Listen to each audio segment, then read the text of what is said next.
Welcome to the Diary of Dating Over 50 with Tanya R. Lewis, the hottest dating show on social media, hosted by the sassiest model of them all, Tanya R. Lewis. Are you 50 and single, dating or waiting to mingle? Be a guest on the Diary of Dating Over 50 with your host, Tanya R. Lewis.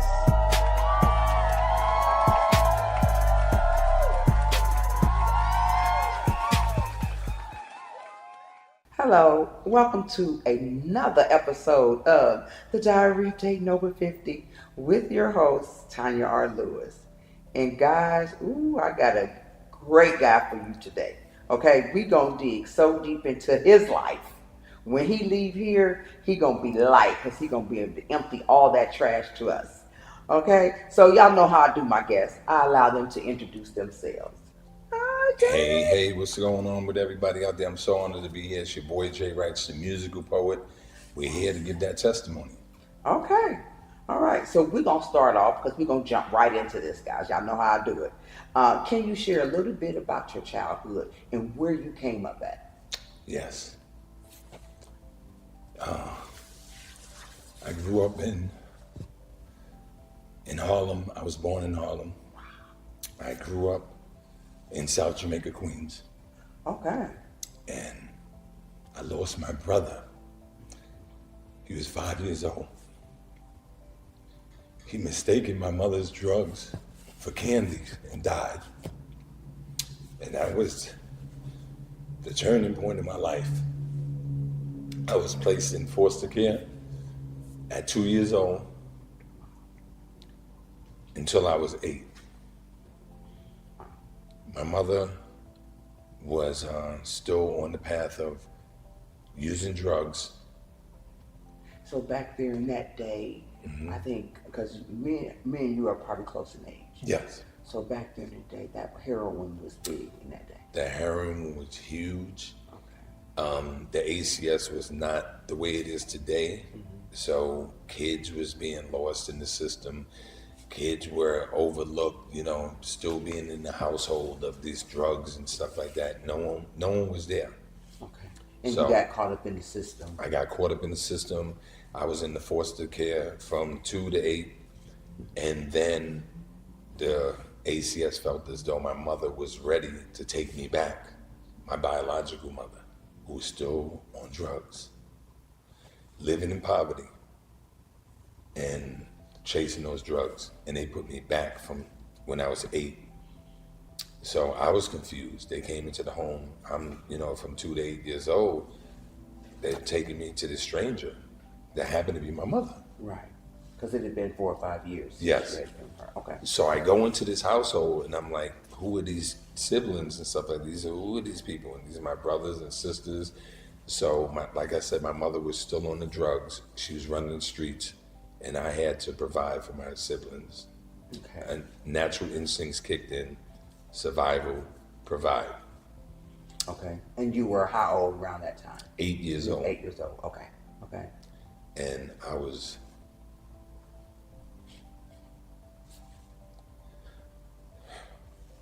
robbing, stealing. You were robbing with a real gun at 8. Stores, homes, and not for the gain, but for the survival. So when people talk about they're from the street, I was from the street, the real street. So when you robbed these people, okay, you were putting food on the table for your siblings. And your mom was still doing her thing. Out in the street, going for weeks, days at a time. Okay. So after you did that, what was the next thing? What happened after that? Once you started robbing and stealing and doing your thing, what happened after that? I was depressed because I knew where I came from 2 to 8. Eating, beautiful home, safe, to survive in this madness. I wanted to commit suicide. Okay.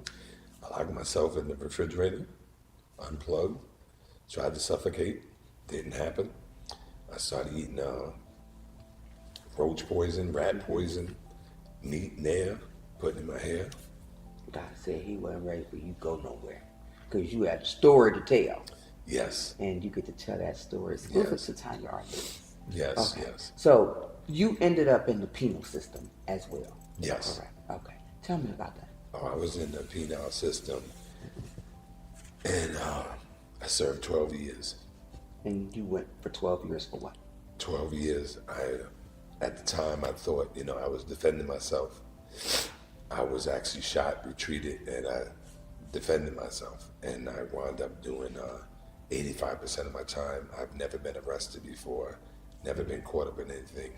Doesn't make it right or wrong, but I was there. And I tell you something, for those out there that glorify prison, it's not a place to glorify.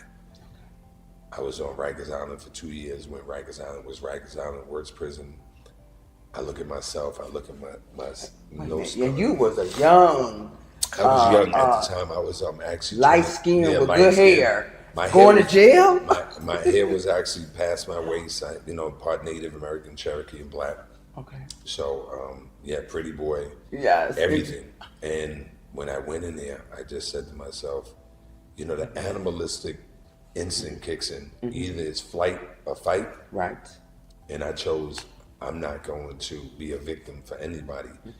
So thank God, in 12 years, I never had to harm anyone. You didn't Stuff fight. You didn't have I to had fight? a couple of You didn't fights, fight. but nothing with weaponries or razors or anything like that. And although I carried them on me, I never went without. So is it true when you're in jail, they say that you have to get with a group?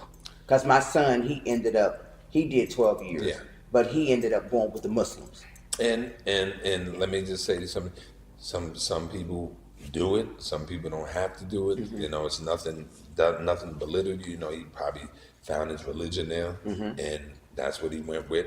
I became a Christian, and like I said, I had my ups and downs and stuff like that, my survivals. But thank God I didn't have to harm anyone and extend my time in there. But I did go to solitary confinement for 2 years. I was sentenced for defending and saving an inmate's life that was getting stabbed and cut. I didn't even know the guy. I just jumped up, disarmed the two guys, got him to safety, went back in, was fighting them and stuff like that, and then they sentenced me to 2 years in solitary confinement. Okay. So solitary confinement, you are in there and you only have you. How did you keep your mind from going somewhere and not coming back? How did you do that? I believed. I had faith. Okay. What did you do? Yes.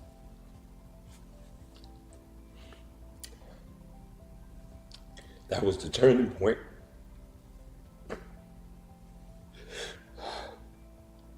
Yes. Of my life. I had a routine. Okay. I would do. But there was a voice that said, go to the window. I went to the window, and the guys that I defended, the guy they were Dominican. He was in solitary confinement as well. He wasn't in solitary. Okay.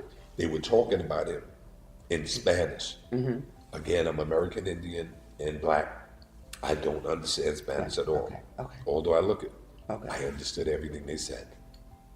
Wow. And with that being said, I fought for my overturned appeal because I heard what they got a year. So I fought. They got a year. They got a and year. you got 2 years. 2 years. Okay. And they were the initial aggressors. Okay. So it wasn't snitching. It was just the facts.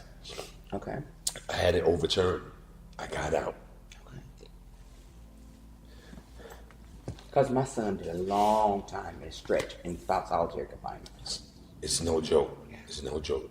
For anybody out there that glorifies prison, like I said, you can go in today and lose your life tomorrow. It's not a game. It's nothing to be keeping it real and stuff like that. Go get 4 years of education, 2 years of education instead of 25 years, It's in prison. It's not a game. It's not a joke. You can lose your life. How old were you when you went to jail? I was 22 to 34. To 34. To 34 Okay. years old. Take me through the transition, because we're gonna uplift some people. We ain't gonna stay into the problem. Yes. We're gonna go in. We're gonna go into Yes. Yes. helping somebody. So what happened was, when I came out of prison, I got a trade in prison. I'm working, doing my thing. What was your training? My trade as an optician. I make glasses. So what I did was I went to school in there, educated myself financially, invested myself in medical dental. When they took away the colleges, I went to correspondence school, and I was doing my thing. Came out. Here I am working. But then one day it struck me, and I said, I went through all this hell to just be a worker. God has purpose bigger for my life. Yes. So I had to find that purpose. And the purpose was my poetry. I started writing poetry in prison. I took the poetry, I sent it to the copyrights. I retrieved it, paid, got it out there, put a book out there. A guy saw me, put a book out, he said, I want to put you on my podcast show. So I went to the podcast show, started giving my testimony, and then things just started turning around for my life for the better. Okay. Let me ask you this. What did you have a woman there through that transition? Was there a woman in your life? No. Where you weren't dating? No. Nothing. You went through prison by yourself? By myself. No family members? No. Nobody to call you? Nobody that you to call collect? My nieces were there. I went to prison for my brother, and he was not there. That's what I actually defended him. That it all started from him being taken advantage of, right? And I went there to defend him and step up, and he didn't. Okay, so no woman. No. Just your nieces. Yeah, nieces. Okay. My mother, God bless her soul. Is your mother still living? So tell me this, and I know that is so painful, but you know what? In the end, she was there. You know, my mother was an alcoholic coming up. She was an alcoholic. You know, she went to work. She was a waitress, and she went to work. One thing she taught me through that, and my other sibling, no matter how drunk she went to work. And then her men were mostly heroin addicts. So they would, whatever she would bring and put on the table, they would still, you know, one day I went into the living room and there's the TV with the hanger in it, you know, the antenna. Remember that?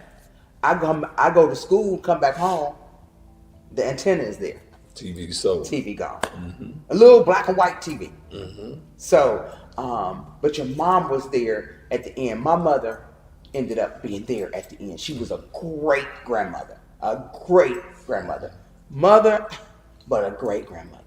So your mother was there. So when did you find this amazing woman that is in your life? Well, that was a time I was going through all my stuff and stuff like that, and then God just placed it in my life. Did you have a problem with being in prison and dating somebody?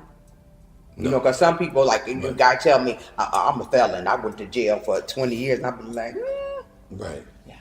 But yeah, well, you know, if you're institutionalized, it'll show. People didn't know. People they won't believe I was in prison and stuff like that. Yeah, because you dropped on the scene. Where you come from? Right. Because, I mean, one day I was modeling, and I seen you, and I was like, who is this? And everybody was whispering, who's the light-skinned guy with the good hair? Out chasing my dream.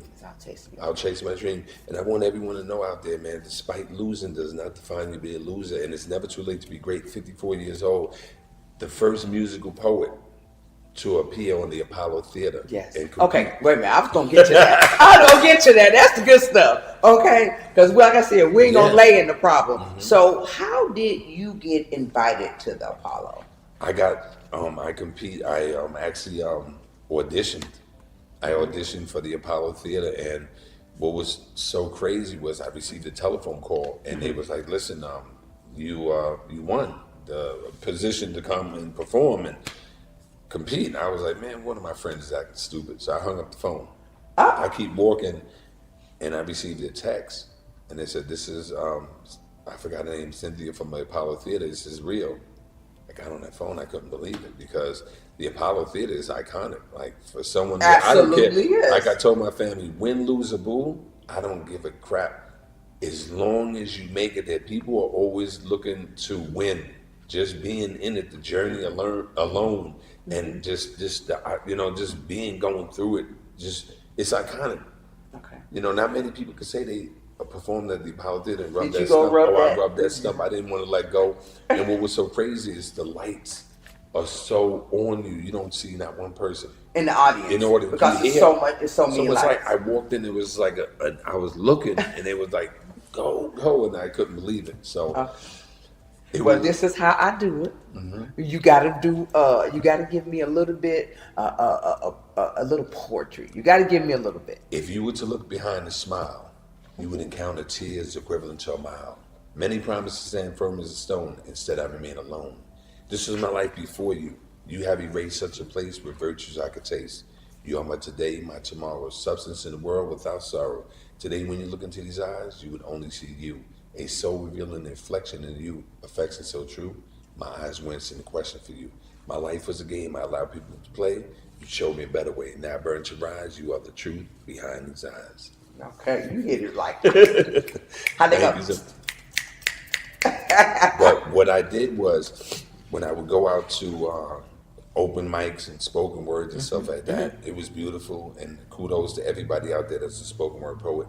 Then I wanted to be something different. That's why I started putting music with the poetry, and then we just started making a song. I actually have over 150 songs on all the music platforms because I believe in self-validation, self-investment, and believing in yourself. Stop laying around depending on people and waiting. Your dreams will never happen. You got to get out there and push it. And it's a slow grind. Yes, but eventually it's going to happen. So you just got to keep believing in yourself. It at our age, we are reinventing ourselves. People are asking me, what time when I first became a model, they was like, don't you think you too old? Or when I started a talk show at 60, how far do you think it's going to go? That's what people ask me. How you going to get paid? Go out there and get on my YouTube. That's how I'm going to get paid. That's right. Support the system, man. Support the system. Let me ask you this. How did your time in jail, how does it play a part in your present now? How did you learn? What do you pull from that? I pull from my time in prison that it actually fuels me. It fuels me and keeps me going because people perceive that to be like a losing situation. So I use that energy for all my losses to my gains. And I always say losses with an S because some people just feel like, okay, I won. Nah, I want to win with S's and wins. I want my wins, man. I want my wins. I'm going to knock down those doors. So I just use all that negativity for all positivity. They had me chained up and like Hannibal liked to separate me from the population and stuff like that because there was a time, like I said, I was with shanks, razors. I used to go to take a shower with my boots on with a razor in my behind and a shank in my drawers and stuff like that. I wasn't having it. I had my team with me and stuff like that, and it was no joke. It was no joke. So I changed my life from night and day. They say, I went to school with, people say I done did so much, but I went to school in Job Corps in Salt Lake City, Utah. And I went to school with real life Indians like Leroy Two Dog, Sherry Wounded Foot, names like that. And once they got alcohol in them, they would go crazy. Forget about it. Fire in their veins. Is that you too? Yeah, me. Like I said, I cannot hold liquor. Yeah. I don't drink. I don't do drugs. I don't mess around with any of that. Have you ever had a problem with drugs? Heck no. Because of what I saw my family go through. I would never. To me, it was an enemy. So I was offended if you offered it to me. I want to fight you and everything like, but I never got that crazy. But it was an offense to me. I was just like, no, me, I'm so alert, and I just always like to be alert. I like to see everything around me. So the drugs right there would take me to somewhere I don't want to be. I want to be always on point. Okay. That's it. So was your mother full-blooded Indian? She was actually black. She was black. And Blackfoot. And on my grandmother's side was full-blooded Cherokee. Oh, wow. And then my other great-grandmother was full black. So it mixed the Blackfoot and the Cherokee and the black. So where did your people come from? North Carolina. North Carolina. Okay. So you enter this poetry now, and you moved to Georgia. When did you come to Georgia? I moved to Georgia, 3 years ago? Oh, you haven't been here long enough? I'm a newbie. Okay. And what made you come here? The opportunity I had, Dr. Harrison, I don't know if you know Dr. Harrison, she gave me an opportunity, and I just started seeing that it was more, I didn't have to pay to perform. In New York, I was paying to perform. So Dr. Harris is somebody who is she? She actually has one of the big, like a platform, big studio, but now she's in Africa. She's in Africa. She's doing her thing. Okay. So you came down here, got on her platform. Got on the platform, and I just saw it. The love I was getting. I was doing open mics. I was just like, I don't have to pay for this stuff, and it was beautiful platforms. Yeah. In New York, these guys you see them rapping on stuff, they had to pay for that. They are still paying for that. They ain't not getting a penny. They paying for that. Wow. That's the difference. Wow. Yeah, you paying for that. So what does the love poet? What's the future hold for you? The love poet is actually going into songwriting. That's what I wanted to do from the beginning. Is and I'm just out here rubbing elbows, rubbing shoulders, opening doors and stuff like that. I actually have a story called Wife, and it's a really deep story. I have a trailer for it and everything like that. So that's where I'm moving towards, getting that into like a movie. It's very, very good, deep story with about 8 parts. It's now you have a book. What is your book called? A Miracle Born in the Desert. And I told him to bring it. I didn't bring the guy. A miracle born in the desert. So you're the miracle that was born in the desert. And if you look at it, it's just like concrete. Nothing's born in the desert. So we come about from the dirt, from nothing. Okay. And how did you know you had this? Because you got a voice. Man, you got a voice that women be like, what you say? What's so crazy is when I was younger, they used to call me Froggy, so I always had a funny voice and stuff like that. Oh, I would probably till you grew into it. I started, just like I said, writing the poems and putting it out there was one thing, but then I started putting with the music. It was more stories that I was putting out. Okay. But then I started using my voice. I was like, wait a minute. I need to just be in my own one lane and stay right there in the pocket, the love poet. That's it. All my songs about love, love, love. And people always tell me, it's redundant and stuff like that. Go tell that to Luther Vandross, tell that to Barry White, tell that to Freddie Jackson. Yeah, you ain't saying none of that to them. Leave me alone. Let me just stay in my pocket because I'm not trying to be something that I'm not. And I don't want to be going with the times. That's how I have to because there'd be so many opportunities come to you in Georgia, and most of them don't pay. So I'm just gonna put that out there. Yes. But I'm like you with the diary. I try to stay in my lane. I do model, but I still want to come back and stay in my lane. Yes. Because modeling is not paying us. It's to get great pictures. Great pictures and great exposure. Yes. And it's for yourself. Yes. Because I've modeled. Yes. And I've modeled for some of the top designers. Yeah, you was with Miguel Wilson. There it is. How did that? Oh, that was crazy. Because that's hard to get into. That was crazy. Yeah. Oh, that was crazy. I went there for the audition and stuff like that. I'm 54 years old. I'm going to keep it 100. When I went on that line, I looked at them gentlemen. Everybody was like 30 and under. 24 years old, back straight up, tight bodies. I'm looking at these guys, and I'm like, I got no chance. However, what did you do? Life is all about experience. They look good, they couldn't walk. And you could walk, baby. And I was walking that walk, and they was like, "That's our guy," and that's it. I was in. Yep, I seen And that. I've done three shows with Miguel Wilson. Have you? 3. So I'm good with that. That's my bucket list is Kudos, because I look for one of these days I want to walk down his runway. And the women, you talking about the men. Mm-hmm. There's so many young women that walk that they choose. Yeah. Mm-hmm. So where is the Love Poet going? I know you said you got your this movie that you want to write. What is your steps? Who are you in touch with? Right now. Ooh, I've opened for so many artists that were legends and stuff like that. Honestly,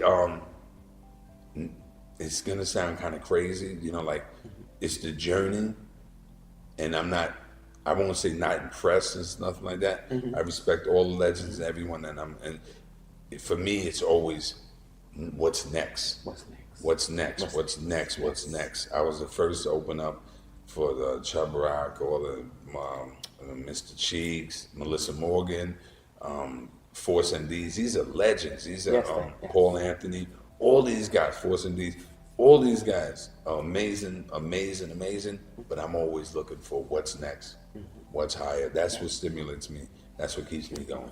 I have accolades and stuff like that, thousands of all type of trophies and stuff like that, and you won't see me display one of them. It's not because it's not that I don't appreciate it, but I'm always looking for what's next. Okay. So tell me this. If you could give one piece of advice to someone going through tough times, and they are artists, and they are getting ready to say, I'm done with this. I'm over it. What type of advice would you give them? First of all, never give up. Believe in yourself. Whatever money you have, man, put it into your investments. This is what I do. Forget these CDs. Don't be running around here with these CDs. That's obsolete. People looking at you like, come on now, pulling out a CD. No one has a CD player. No disrespect for anyone. I know Cardi B's doing it and stuff like that. But that's Cardi B. That's not you. So you can't do that. You need to get with zip files, make your songs, start reaching out to people, because you're only getting 0.000 minus 1% a cent on a sale.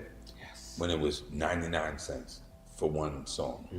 You guys remember that, right? You remember that, right? 99 cents for a song. Now they're doing not 1 cent. It's disgusting. Yeah. That's why Cardi B was running around on the train and stuff like that. Make your own stuff, put some flash drives out and sell them. I actually got 2 right here. I'm trying to sell sign me one of them. So, you know what I'm saying? We're going to see what happens. We're going to put it on Afterpay. Okay. So what message do you hope to convey through your poetry and community work? Love. Community work. When I was in New York, I was buying coats for kids. They put me in magazines and stuff like that. But I would go right to the shelters and buy 60 coats for the kids. Make sure they have brand new coats instead of used, because they already feel down as it is. So give them brand new coats so they're warm in the winter. And then what would you tell a kid that is out there that is in foster home? Give them some hope. What man, it's love, man. Love yourself. And if you're in foster care, man, listen, that person took you in, and you may not feel a certain way about your family, your biological and stuff like that, but someone took you in. It's just like, I hate to say it, but like a dog shelter. Someone took a dog in, man. That's just like someone took us in. They believe in us. So be grateful, be humble. It could be worse. People out here getting trafficked, raped, used, and stuff like that. So if you got a roof over your head, some food on your table, man, just be humble and be grateful. I tell that to my daughter all the time, man. Be quiet, be grateful. I don't care if you don't got a car. There's other kids out there that's getting raped, trafficked, organs, harvest, all crazy stuff. So shut it up, be blessed, and be humble. Okay. And tell me something. Why is it so cheerful for you still to this day? Oh man, listen, man. Life is for living. You can exist or you can live. Me, I'm gonna live my life happy. I don't care what no one says. I'm not bothering them. I've been through the hell. Now it's time for the sun. Oof. That's it. Look into my camera and give us one more. Look at him. He can't wait. He couldn't wait. Y'all see that? Whole time he been looking down, and now he want to look. Never give up. Yeah. It's never too late. It's never too late to be great. Today, you can start over. That's what's beautiful about waking up. Some people don't wake up. They woke up. They have heart attacks, strokes, dead. You have life. Don't waste it. Oh my God. Thank you. The musical poet. Get it right. That went on Apollo. Get it right. Jay, I appreciate you so very much. Jay was on my show when I first started, and it was, and I knew I had to get him by himself. I knew he had a story to tell, and I knew he would help somebody. Because there's some children out there that are in foster care that have their parents that are so strung out on drugs, and thank God I'm in recovery. I've been in December 29th, it'd be 15 years. Thank you. But however, my kids didn't have to go through at a young age. By the time I did my thing, they were older. But doesn't matter. A kid don't know what to do when their parent is on drugs and they keep saying, I'm not going to do it no more. I'll be back, and don't come back for days at a time. I'll be right back. And that kid know when you walk out that door, you're not coming back for a while. So, Jay, thank you for the tearfulness in your that you still have. And it does not. I love to see a man cry. It doesn't make you less than a man to see. Some people think it's weak. I think it's amazing when a man can tell his story and cry about it. So, as we wrap up today's episode, it is clear that Jay's journey is one of the resilience and transformation. From challenging upbringing in New York to difficult years he spent behind bars, Jay's story is a testament to the power and change and redemption. His passion for poetry, particularly love poetry, serves as a beacon of hope, not only for himself, but also those around him. Jay's ability to weave his life experience into beautiful verses speaks to the healing power of the art. It's inspiring to see how he channels the past struggle into the positive force, uplifting others through his work and his fashion and community events. Jay's journey reminds us that no matter how far we fall, we can rise again and make a difference. History encourages us to embrace our vulnerability and share our truth, illustrating that love, creativity can flourish even the most difficult circumstances. Thank you for joining us today, Jay. Incredible story. His message resonates with us all. It's never too late to pursue your passion, connect with others, and make a meaningful impact in your community. Stay tuned for our next episode, where we'll continue to explore stories who have faced adversity and emerged stronger. Until the next time, my name is Tanya R. Lewis, and I am with the Diary of Day Number 50. See you next episode. Thank you, guys.